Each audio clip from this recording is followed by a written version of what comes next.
বিবেকের কথা বলে অনেকেই কবর আযাবকে অস্বীকার করতেছে, বিবেকে ধরে না তাদের।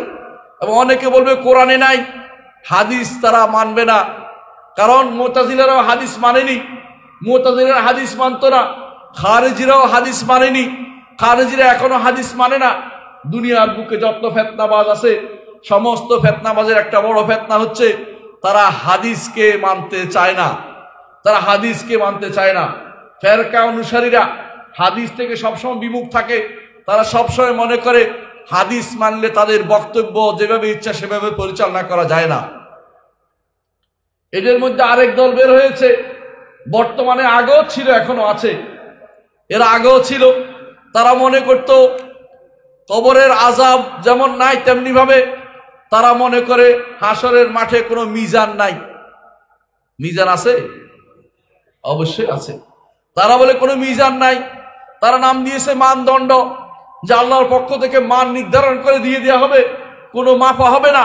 কিন্তু হাদিসে মুহাম্মদুর রাসূলুল্লাহ সাল্লাল্লাহু আলাইহি ওয়াসাল্লাম বলেছেন অবশ্যই মিজানের দুটি পাল্লা আছে এবং মিজানের একটি রাস আছে যেটা দিয়ে মিলানো হবে উঁচু নিচু হয়েছে কিনা, বেশি কম হয়েছে কিনা। তো সাথে সিজিল্লা হাদিসে স্পষ্ট আসছে, যখন কার্ড দেওয়া হবে একটি, তখন কার্ড এত ভারী হয়ে যাবে যে একজন মানুষের অনেক গুনাহ থাকলেও সেটা অনেক উপরে উঠে যাবে, কার্ডটা ভারী হয়ে যাবে। এরা কি বুঝলে? অবশ্যই সেখানে পাল্লা রয়েছে। কাফাতানে মুহাম্মদুর রাসূলুল্লাহ সাল্লাল্লাহু আলাইহি ওয়াসাল্লাম দুটি পাল্লার কথা স্পষ্ট বলেছেন, কিন্তু তারা তাদের বিবেক দিয়ে তা ধরতে পারে না, অস্বীকার করে। তাদের মধ্যে অনেকে আছে কোরআনে কারীমের অনেক কিছুকে তারা অস্বীকার করে বসেছে। এমনকি অনেকে আছে কোরআনে কারীমের অনেক বক্তব্যকে তারা নিজের মন মতো ব্যাখ্যা করছে। অনেকে আছে তারা মনে করে যে পুরাতন ব্যাখ্যা চলবে না, নতুন করে ব্যাখ্যা দাঁড় করাতে হবে, এরকম গ্রন্থ তারা লিখে ফেলেছে। অনেকে আছে ওদের দ্বারা প্রতারিত হয়ে ওদের দ্বারা বক্তব্য গ্রহণ করে জায়গায় জায়গায় মিথ্যা বক্তব্য দিয়ে দিনকে ভিন্নভাবে প্রতিষ্ঠা করার চেষ্টায় নেমেছে। এই অবস্থায় আপনাদের আমাদের কি করতে হবে? আমাদেরকে জানতে হবে, আমাদের শত্রুদের চিনতে হবে, মনে রাখতে হবে যে এরা মরে যায়নি, এরা এখনো জীবিত রয়েছে, এরা তাদের আদর্শ প্রসারের জন্য সর্বস্ব নিয়োগ করেছে। শিয়ারা এখন মুতাজিলা, খারেজিরাও মুতাজিলা, একদিকে খারেজি একদিকে মুতাজিলা। শিয়ারা একদিকে সাহাবায়ে কেরামের দুশমন, আরেকদিকে তারা মুতাজিলা। এরা সবাই মুতাজিলারা যা যা করতো সেগুলি তারা করে। এরা আল্লাহর সিফাতকে অস্বীকার করে, কবিরা গুনাহগারীকে তারা দুনিয়ার বুকে তারা বলে যে কবিরা গুনাহকারী দুই, অর্থাৎ জাহান্নাম এবং জান্নাতে, অর্থাৎ তারা কাফেররা ঈমানদাররা মাঝখানে লটকে আছে, আর আখিরাতে তারা চিরস্থায়ী জাহান্নামী বলে থাকে। নাউজুবিল্লাহ। আমরা এই কথা দেখতে পাই, এখনো অনেক বক্তাকে আমরা দেখতে পাই, তারা বলে জাহান্নামে গেলে আর বের হবে, আমি তো খুঁজে পাই নাই। সে নাকি খুঁজে পায় না। শত শত হাদিসকে অস্বীকার করার মাধ্যমে সে খুঁজে পাবে কি করে? কোথায় সে খুঁজে পাবে মুহাম্মদুর রাসূলুল্লাহ সাল্লাল্লাহু আলাইহি ওয়াসাল্লাম হাদিস? কারণ সে তো পড়ে নাই, সে তো পিছনের বেঞ্চে বসে থাকতো। যারা পিছনের বেঞ্চে বসে থাকে তারা কোনদিন পড়বে না, হাদিস খুঁজে পাবে না। হাদিস খুঁজে পেতে হবে, হাদিস পড়তে হবে। হাদিস পড়লে অবশ্যই তারা পাবে, হাদিস পড়লে অবশ্যই পাবে যে মুহাম্মদুর রাসূলুল্লাহ সাল্লাল্লাহু আলাইহি ওয়াসাল্লাম বলেছেন যে আসআদুন নাস বিশফাআতি ইয়াউমাল কিয়ামা, কিয়ামতের দিন আমার শাফাআত দ্বারা ধন্য হবে ওই ব্যক্তি যেই ব্যক্তি লা ইলাহা ইল্লাল্লাহ সাদিকাম মিন কলবিহি, অন্তরের সত্যতা সহ বলেছে, সেই ব্যক্তি সেদিন আমার শাফাআত দ্বারা ধন্য হবে। এটা মুহাম্মদুর রাসূলুল্লাহ সাল্লাল্লাহু আলাইহি ওয়াসাল্লাম বলেছেন। তিনি বলেছেন শাফাআতি লি আহলুল কাবায়ের মিন উম্মতি, আমার উম্মতের কবিরা গুনাহকারীর জন্য শাফাআত থাকবে। কিন্তু যারা পড়েনি তারা কিভাবে বলবে?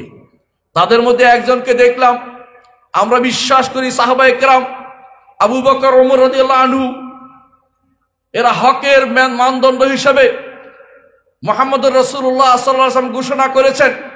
তিনি বলেছেন ইক্তাদু বিল্লাযিনা মিন বাদি আবু বকর ওয়া ওমর। তিনি বলেছেন আমার পরে আবু বকর ও ওমরকে অনুসরণ করে চলো। এটাই অর্থ হচ্ছে অনুসরণ করার অর্থ তারা হকের উপর রয়েছে। এদের মধ্যে একজন দেখলাম ওয়াজে দাঁড়িয়ে বলতেছে, রসুল কেন বললেন না, রসুল কেন বললেন না বিদায় হজের মাঠে আবু বকর ওমরকে দেখাই দিয়ে কেন বললেন না আমার পরে দুইটা অনুসরণ করে, এটা কেন বললেন না? ও বেটা, তোমার তো পড়া দরকার ছিল।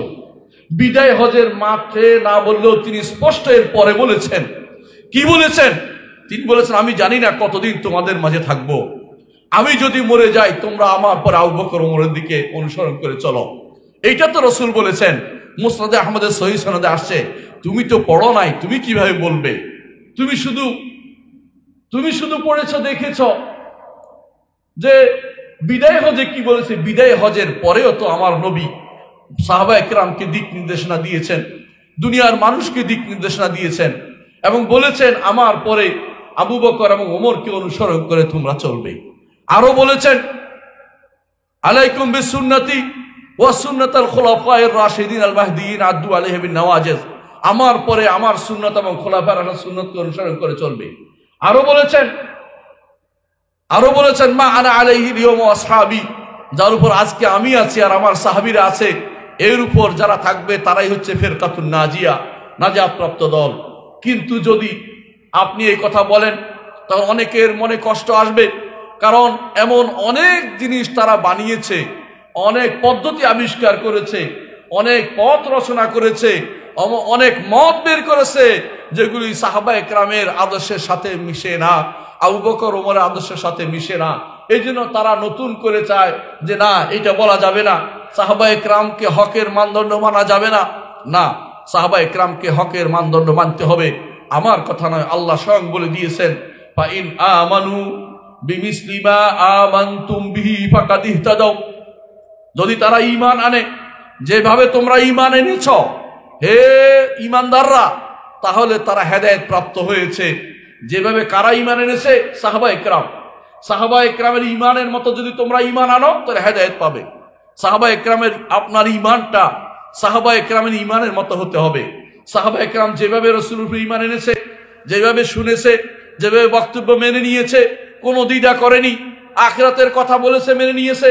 আবু বকর বলেছে, আমার নবী যদি বলে থাকেন যিনি এক রাত্রিতে বাইতুল মাকদেস গেছেন, তারপরে তিনি আল্লাহর কাছে উপরে চলে গেছেন, তাহলে যদি তিনি বলে থাকেন সত্য বলেছেন, এই জন্য তার নাম হয়েছে সিদ্দিক। এইরকম ঈমানদার আমরা এখন হতে চাই। এরকম ঈমানদার না হওয়া পর্যন্ত আপনার ঈমান শুদ্ধ হবে না। অথচ তারা এটাও মানতে রাজি হয় না। কেন তারা মানতে রাজি হয় না? কারণ যদি সাহাবায়ে কেরামকেই তারা মেনে নেয় তাহলে অনেক নতুন বক্তব্য, নতুন পথ এবং মত তারা চালু করতে পারবে না। তাদের মনের ভিতরে যে সমস্ত খারাপ জিনিস রয়েছে সেগুলি তারা চালু করতে না পারার কারণে তারা সাহাবায়ে কেরামের ব্যাপারে সমালোচনা করে। সাহাবায়ে কেরামের সামান্যতম সমালোচনা পথ ভ্রষ্টতার পথকে রচনা করে দেবে, এতে কোনো সন্দেহ নাই। প্রিয় ভাইয়েরা, আমি আমার বক্তব্য দীর্ঘ করব না। আমি শুধু এটাই বলবো, যদি আজ এই সমস্ত ফিতনা থেকে বাঁচতে চান, খারেজি থেকে ফিতনা থেকে বাঁচতে চান এবং মুতাজিলাদের ফিতনা থেকে বাঁচতে চান, যুগে যুগে ইমামদের দিকে তাকান। খারেজিরা যখন বের হয়েছিল সাহাবায়ে কেরাম তখনও জীবিত ছিলেন। খারেজিরা বের হওয়ার সময় সাহাবায়ে কেরাম জীবিত ছিলেন। সাহাবায়ে কেরামের একজনকেও খারেজিদের সাথে পাওয়া যায়নি। এর অর্থ হচ্ছে সাহাবায়ে কেরামের নীতিতে ফিরে আসতে হবে। দ্বিতীয়ত, যুগে যুগে আলেমরা খারেজিদেরকে দেখতে পারতেন না, খারেজিদেরকে তারা নিন্দা করতেন। সেই জন্য আপনাকেও খারেজিদের নিন্দা করতে হবে, ইমামদের পথে চালিত হতে হবে। এবং রদ্দে আল খাওয়ারিজ, এদের উপরে ইমামরা গ্রন্থ লিখেছেন। সেই গ্রন্থের অংশটুকু তাদের বক্তব্য, তাদের বিভিন্ন গ্রন্থে অধ্যায় বিন্যাস করেছেন, সেগুলোকে বেশি বেশি পড়তে হবে। আর মুতাজিলাদের ব্যাপারে বলি, মুতাজিলারা যখন বের হয়েছিল তখন তাদের বিরুদ্ধে ইমাম আহমদ ইবনে হাম্বল সহ একদল দাঁড়িয়েছেন, তাদের বক্তব্য রদ করেছেন, গ্রন্থ লিখেছেন। তারা বহু গ্রন্থ লিখেছেন, শত গ্রন্থ লিখেছেন মুতাজিলাদের বিরুদ্ধে। সেই গ্রন্থগুলি পড়তে হবে, ইমামদের পথে থাকতে হবে। আজও যারা বাকিয়াতুস সালাফ, সালাফদের বাকি অংশ, তা এখনো যারা জীবিত আছে, শেখ সালেহ ফৌজান সহ আমাদের ইতিপূর্বে দুনিয়া থেকে চলে যাওয়া শেখ বিন বাজ রাহমাহুল্লাহ, শেখ মোহাম্মদ বিন সালেহ আল উসাইমিন, এরকম শেখ মোহাম্মদ নাসিরউদ্দিন আলবানী রাহিমাহুমুল্লাহ জামিয়ান, এদের পথটাকে চিনতে হবে, পড়তে হবে। সাথে সাথে এগুলি যত বেশি পড়বেন, খারেজিদের পথ, মুতাজিলাদের পথ আপনার কাছে মনে হবে এগুলি সুফাহাউল আহলাম। কি এগুলি? তাদের বিবেকের কমতি রয়েছে। প্রদাসাউল আসনান, বয়সে তারা নবীন, তারা কোনোদিন ভালো কিছু বুঝবে না, ভালো কিছু পাওয়ার ক্ষমতা তাদের নাই, কারণ তারা বিবেকের কমতি রয়েছে, বিবেকে সমস্যা রয়েছে। সম্মানিত উপস্থিতি, এই জন্য বলবো, যদি যত ভালো পাবেন ইত্তিবা মান সালাফ, সলফে সালিহিন অনুসরণ করলে সবসময় ভালো পাবেন। আর যত খারাপ জিনিস পাবেন ওই পরবর্তী তথাকথিত মুফাসসির, তথাকথিত অমুকের বিভিন্ন গোষ্ঠীদের কথা, বক্তব্য শুনে যদি আপনি সেটাই সমাপ্ত মনে করেন, সাহাবায়ে কেরামের বক্তব্য না পড়েন, কোরআন হাদিস পড়ার যোগ্যতা অর্জন না করেন, হাদিস না পড়েন, তাফসীর না পড়েন, আপনি যদি ইমামদের বক্তব্য না পড়েন, সলফে সালিহিনের কিতাবসমূহ না পড়েন, আপনি বিভ্রান্ত হয়ে যাবেন। এই জন্য নিজেরা আরবি শিখার চেষ্টা করুন। আর যদি না পারেন, সলফে সালিহিনের বক্তব্য যারা বর্ণনা করে তাদের পিছে থাকুন, তাহলে আপনি হেদায়েতের উপর থাকতে পারবেন। নইলে আপনাকে যে কোনো সময় পথ ভ্রষ্টরা নিয়ে যাবে। মুহাম্মদুর রাসূলুল্লাহ সাল্লাল্লাহু আলাইহি ওয়াসাল্লাম একটি হাদিস বলে শেষ করব। তিনি বলেছিলেন, হাযা সিরাতি মুস্তাকিমান। এই আয়াতের ব্যাখ্যা তিনি বলেছেন, কুল হাদি সিরাতি, হে নবী আপনি বলে দিন, এ হচ্ছে আমার সিরাত, এই পথ জাহান্নামে, এই পথ জান্নাতে চলে গেছে। এই পথের দুই পাশে বিভিন্ন রকমের ছোট ছোট চোরাগলি আছে। এখানে প্রত্যেকটা গলিতে একটা করে শয়তান দাঁড়ানো আছে। যখনই একজন ঈমানদার সামনে এগিয়ে যায়, ও পাশ থেকে ডাকতে থাকে, হালুম্মা ইলাইয়া, আমার দিকে আসো, আমার দিকে আসো।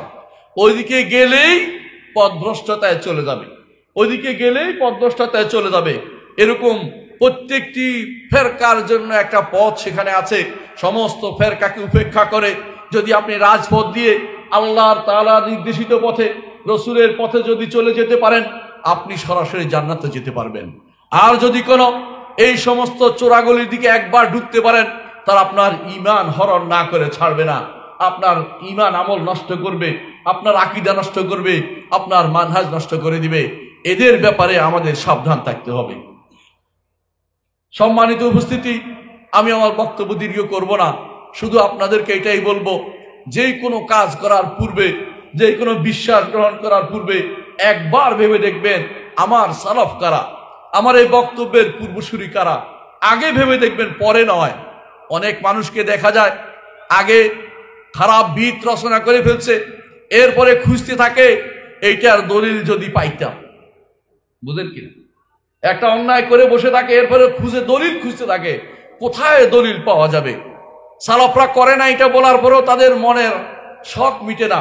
সালাফরা না করলে কি হয়েছে, আমি তো বলতেছি। এখন তিনি কি হনুরে, তিনি এখন বড় কিছু হয়ে গেছেন। সালাফদের নীতির বাইরে চলেও তিনি যদি সালাফি দাবি করেন, সেটা আসলেই ভালো কাজ হয় না। সালাফদের নীতিতেই থাকতে হবে আপনাকে, আমাকে। আল্লাহ আমাদের বুঝার তৌফিক দান করুন। সুবহানাকাল্লাহু ওয়া বিহামদিকা, আশহাদু আল্লা ইলাহা ইল্লা আনতা, আস্তাগফিরুকা ওয়া আতুবু ইলাইক। আসসালামু আলাইকুম ওয়া রাহমাতুল্লাহি ওয়া বারাকাতুহু।